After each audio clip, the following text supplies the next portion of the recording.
Hi, so today we're going to go ahead and do the twin purl stitch that matches the twin knit that we did yesterday. Excuse me. This is basically pretty much the same, except that we're going to purl. There are a few little eccentricities, I guess we can call them. So get your coffee, get your needles, get your yarn, and let's go ahead and cast on. Let's do 10 again because this is just practice, and we'll be making new muscle memories today, but those are the best things for us because then it makes any of our knitting a lot easier when we get around to it. So I'm not going to stop the video right here.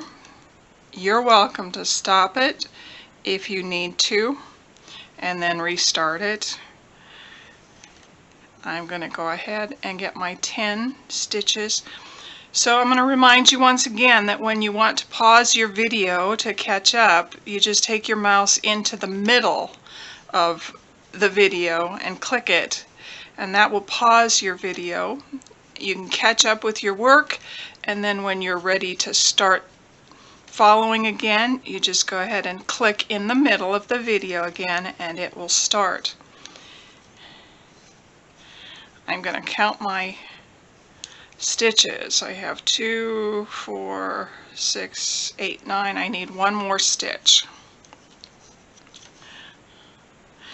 So we have 10 stitches on our needle. Let's go ahead and knit clear to the end and then turn it, because we want to be working on a purl row today to do our stitches.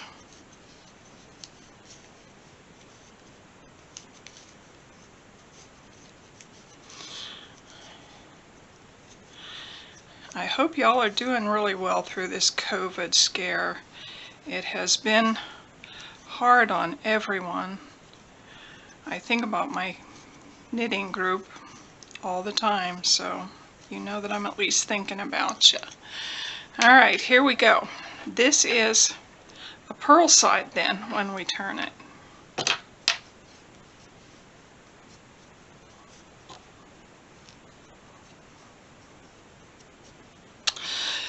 So what I want you to do is, it's going to be basically like the knit stitches, the twin knit stitches we did, but we're going to do it on the purl side. So I want you to purl and leave the last 2 stitches available. And I'm going to pause it and I'll be right back.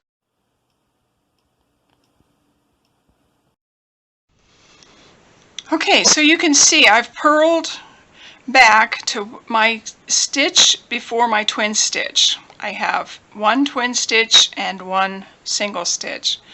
And again, we're going to go ahead and move it from the left needle to the right needle. We're going to take this yarn underneath and slip it on there. And then we are going to purl that stitch. So you have 2 stitches coming out of the bottom stitch. And then we move them back to the left hand needle. When you turn it, your purl stitches are on the right hand needle. So I'm going to just work you through this. Then we knit back to the other side.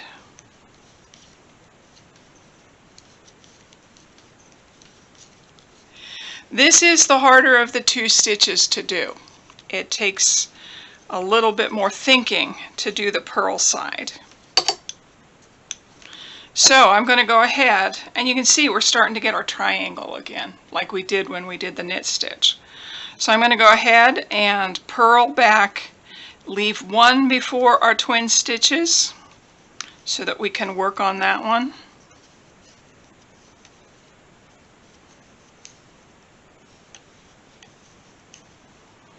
Okay, so you can see there's a twin stitch, there's a twin stitch, and there's the stitch we will be working on. Move that stitch to your right hand needle, pick up the yarn below it, and put it on the needle, and then purl that stitch off. The last thing you do is you move it back to the left-hand needle. I'm going to do this one once more with you. I'm going to knit to the end.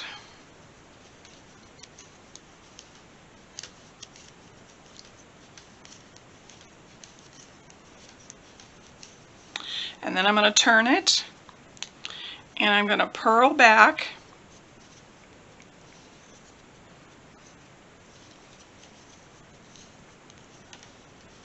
Leave one stitch that we can work that isn't a twin stitch.